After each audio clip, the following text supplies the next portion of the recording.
Now, an in-depth look at the news and information shaping our community.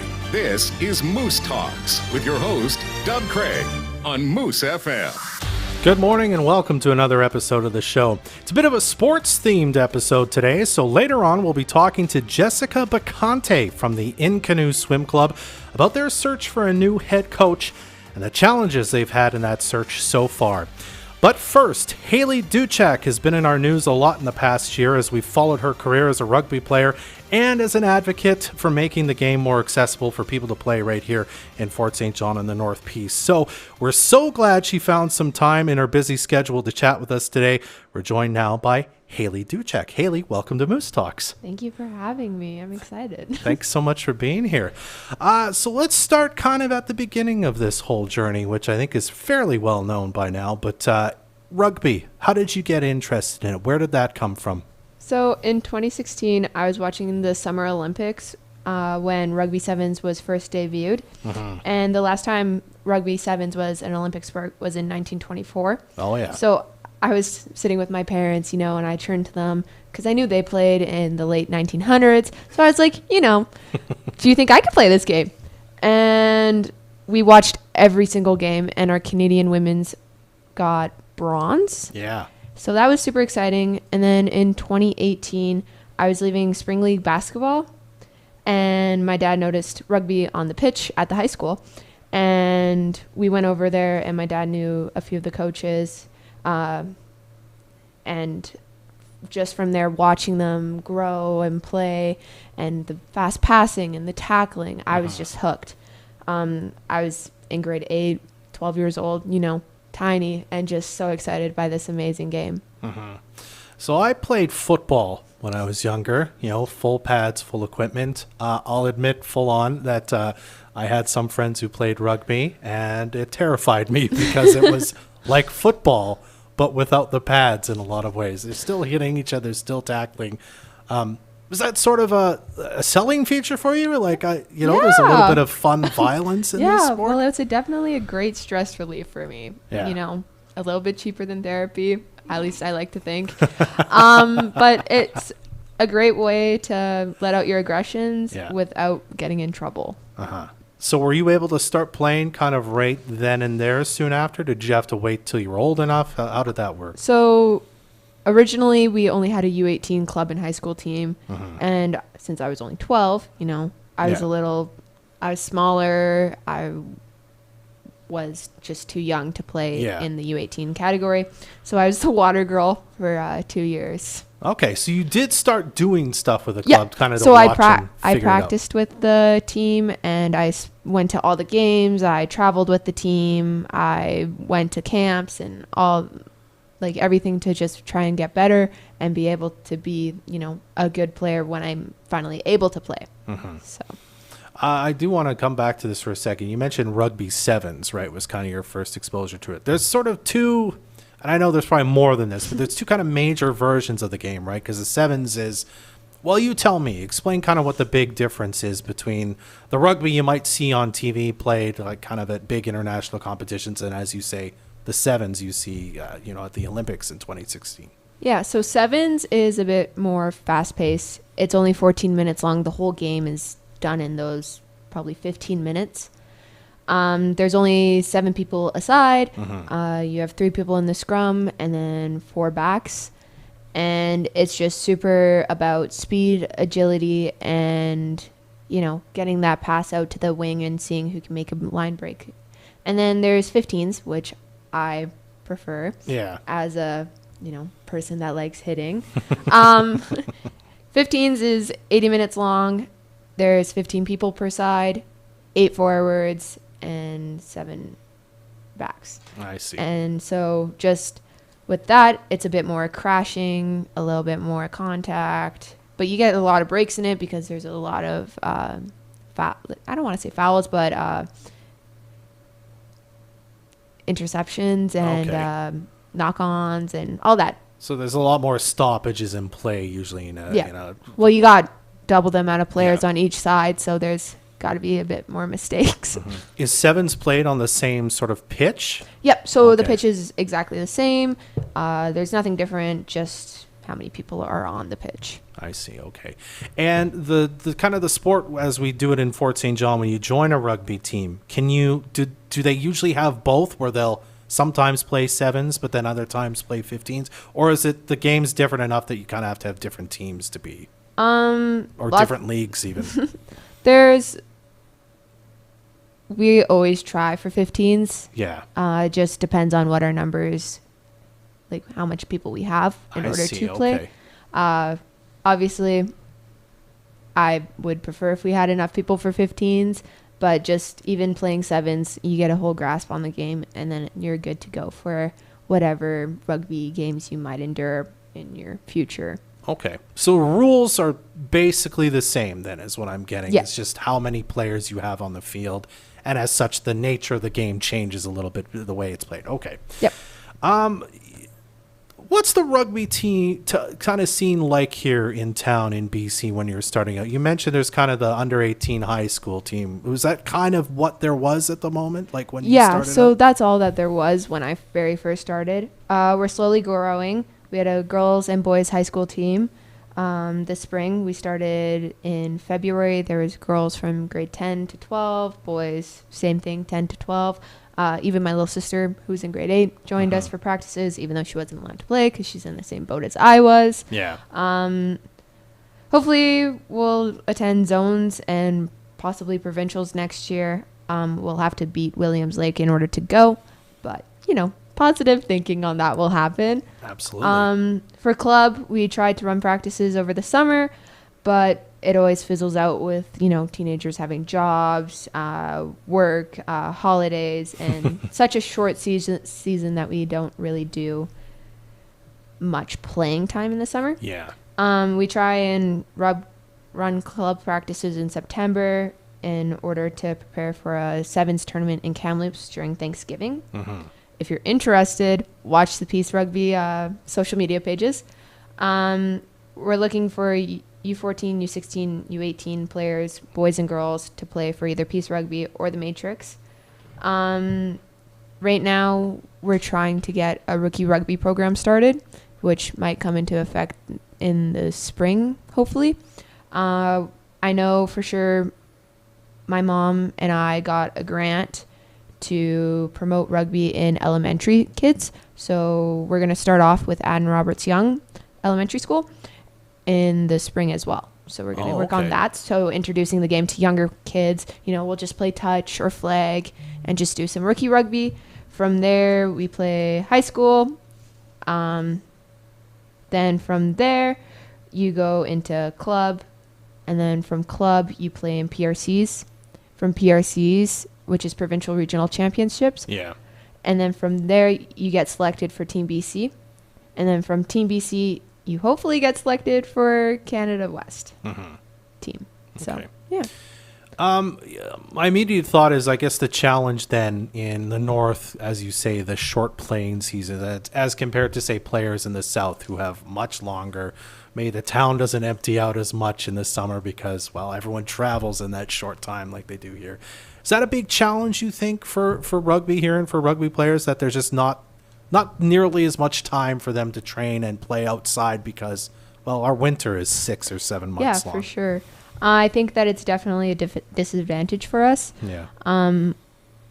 We try and make the best of it. We have indoor pitch times from February till the snow melts, which is practically May long, and then right from May long we're playing. Okay. So, and then we try and use all the way up to October with practices and games and trying to get to those places. Definitely the South has a advantage having nicer weather for longer periods of time, which is unfortunate for us, but it makes us stronger in the end game. Absolutely. I wanted to make sure we talked about this too. You kind of touched on it already, but you and your mom, who's just off camera here, are very involved in making these things happen since you showed a big interest in this, right? You mentioned there wasn't a girls' rugby team at the time, right? When you or there wasn't much going on with it. So you kind of helped revitalize that with your interest. Is that a fair thing to say, would you say? Yeah. I mean, I think that it would be, even if I showed interest in a different sport, we'd try and make the best for everyone else. But other sports, I would say, are more established already in this town. Sure. This one wasn't. So you guys have helped make leaps and strides in this becoming a bigger thing, haven't you? Yeah, for sure. We were one of the top 10 clubs to get back right after COVID for the return to play program. Mm-hmm. And we really pushed for making sure that we had a season this spring, summer. Okay. What do you feel inside when you see the work that you guys have put in and you're seeing these things, kind of these accomplishments come through, and maybe you're even thinking as you move on and kind of the bigger things, seeing the program continue as, kind of without your influence as much because, you're moving out of high school. What do you feel inside? How does that make you feel to know that you've made an impact in that way on a sport that you love so much? I'm super proud. I'm just so happy that, other people are able to experience my passion, something that I love to do. Without rugby, I wouldn't be the person that I am. And so I'm just excited to give other people that same opportunity that I've had. All right. Let's go to what's next. We reported on the news this morning you're going to Los Angeles at the end of the month. You're going to Shawnigan Lake first, I guess, on the island for training. Tell us a bit about that and sort of what's next for you, with Team BC and kind of your career as a rugby player. So after LA, I'll come back home, maybe. And we're going to do fall practices in order for preparation for Kamloops Thanksgiving Sevens tournament. And then... This is Peace Rugby you're talking about? Yeah, okay. For me personally, hopefully universities are going to start. I'm in grade 12, so, starting to look at those universities, seeing what programs I like and which... You're going into grade 12, right? Yes. Yeah, okay. So you still have another year of high school. All right. A few months. Okay. I like to think of it. Fair point. But that could be the next thing then. It's kind of university recruitment into maybe rugby. I assume you'd want to keep playing at that level. Yeah, for sure. There's also talk of Canada U18 team building. Right now they're looking for a coach, so we don't have a program yet. There's a boys program, but not a girls program. So just waiting to hear about that is kind of where I'm at. Just waiting for some updates.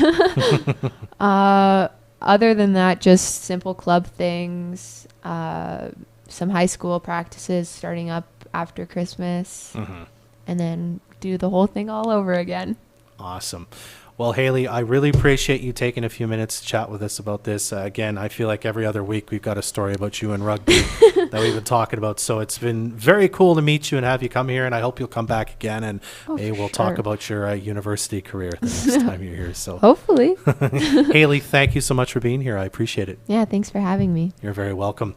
That's Hailey Dutchak, a local rugby player and advocate here on Moose Talks. Welcome back to the show. I'm Dub Craig. Well, as we said earlier on, the Inconnu Swim Club is looking for a new head coach. We've heard there's some coaching shortages in swimming really across the country, and so that's making it a challenge. So to talk about that and all things with the Inconnu Swim Club, we're joined now by the secretary of the board with Inconnu, Jessica Bacante. How's it going today, Jessica? Good. How are you? I'm doing very well. Thank you very much for taking some time to chat with us this morning. Thanks for having me. Yeah, you're very welcome. So, as I said, Josh Sorensen, the head coach, he's moving on to a new position kind of in Eastern Canada. I thought we could start kind of about talking a bit about his time with the club, if you wanted. What's that been like, and what's kind of the shoes the next person has to step into here? So Josh joined us about 2 years ago. Yeah. We were actually really excited when his resume came across through our email. I actually was like, is this spam? Like, does this person actually want to come up here? But he's actually been really great. He's younger, but he really came in and just made an impact with our kids from the littlest, learning to swim kids right up to the older ones, which has been really great. And he's really just kind of, done a lot of good kids for our kids, got them into some really good places with their times and things like that. So it's been really great. I have to say, like with our first guests, when swim season was on and active, I felt like every week we were talking about the accolades of the swimmers with Inconnu and the various tournaments you're at. So you just mentioned to me right off mic, though, without knowing all the history of the club, you also had some coaches before Josh who were around a long time beforehand. So you're kind of you're in a new situation here because finding a coach hasn't been a real issue until right now, basically, hey? Yeah, so we did have a family that were kind of long coaching members of our club, the Sedonic family, Steve and Nicole. And then unfortunately, Nicole passed away of cancer. And then shortly after, he passed away of a heart attack. So that was quite tragic to our club. They weren't the head coaches, but they were just kind of some long-standing figures in our club that gave some nice continuity. Yeah. And then kind of since then, we had a great head coach at the time, and then he, moved on for some other reasons. And since then, we've kind of had a turnaround. It's hard to find, to bring someone up here for swimming when we don't have a giant pool or, certain facilities around us. It's kind of tough to find someone to come from out of town for that reason. And you kind of need that to be their full-time job. I see. So yeah, it has been a little tough. Okay. Sure. Well, let's get right into it. You mentioned it's been a challenge. Is that part of it, as you say, like, not to draw in the pool debate into this a bit, but is the age of the pool, is that sort of part of the problem that makes it difficult? Or is it, as you say, this has to be a full-time job for somebody to want to come up here, and maybe Inconnu Swimming doesn't need a full-time coach, I suppose, hey? Yeah, well, we actually, we do have the ability to pay a full-time coach. Yeah. So that is something, it's just a matter of bringing someone from a place like the Okanagan or the Lower Mainland or Calgary. You kind of need someone who's ready to make a jump. And I think a lot of people maybe don't really know or want to, realize what they could have up here because it is affordable and things like that. In terms of the pool, this year definitely hurt us because we're out for close to a month between all the shutdowns and the extra week and the maintenance. And yeah, I wouldn't say that's been a factor up to thus far, but it certainly didn't help us this year, kind of with, it was frustrating for Josh, I think, when he would have a plan and then we'd be shut down. And we know that the new pool is hopefully on its way, but it's still years away. So that definitely is something that's not an attractive feature right now, I guess, to draw people here at the moment. Is there something about a new pool that, in consultations with the city that Inconnu would say, we'd really like this, or more space so that we can have more practice time? Is that sort of part of this as well? Yeah, absolutely. Our dream is to see a 50-meter pool here. Our kids, typically the competition in the latter half of the year is all done in 50-meter pools, and our kids don't ever practice in one. They just go and compete. And it's a very different style of swimming than a 25-meter pool where you're flipping every 25 meters. You push off the wall and instead of swimming that whole 50. So we would love to see a 50-meter pool. It's something with a moving bulkhead because then they can split it up into 2 or 3 spaces for lessons or public swim. That's the dream. But at the minimum, we're just hoping to have regulation lanes, lanes and hopefully maybe 10 lanes instead of the 6 we have.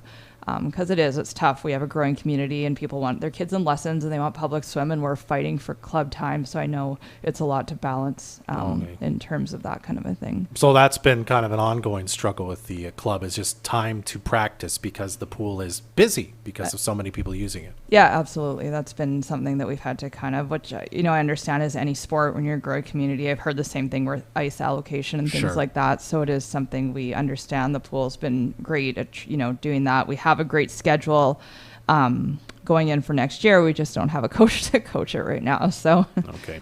Yeah. Well, let's go back to the head coaching search for a job. In the story we did earlier this week on energeticcity.ca, I think you and Josh were quoted in this story. And apparently this is a problem everywhere. It's hard to find qualified swim coaches, and there's lots of positions open. And it's not just in, a city like Fort St. John. There's an opening in Victoria, I think Sorensen said. There's an opening in Fort McMurray. There's just not enough swim coaches. Do you know why that is? Is it just the sport's growing faster than they can have qualified people to kind of teach it and coach it? I'm not too sure. I can't speak too much to that. I'm not really sure. I don't know if it's just kind of a, maybe with COVID over the last couple of years, there's been a lag, or people were out of the pool and have moved on to other things. I know we were really fortunate here. We were able to keep swimming kind of through the 2020-21 season, but not a lot of places did. So it might have caused people who maybe lost their job to just move on, and maybe they found something else. Yeah, that's kind of just my own thought process. I'm really not sure, but I do understand that it is several places right now that are looking for coaches. Although there are some, Grand Prairie has a really strong club. They have coaches that have been there for years. There are some really great clubs going still, so that's good. Is it, and I don't know if you want to tell me this for sure, but is it that you're talking to people, maybe jobs are being offered and they're going somewhere else because maybe it's Victoria, as we kind of alluded to earlier, or the money's better or whatever? Is that happening? Has that been a problem? Actually, our money is probably one of the better ones. Okay.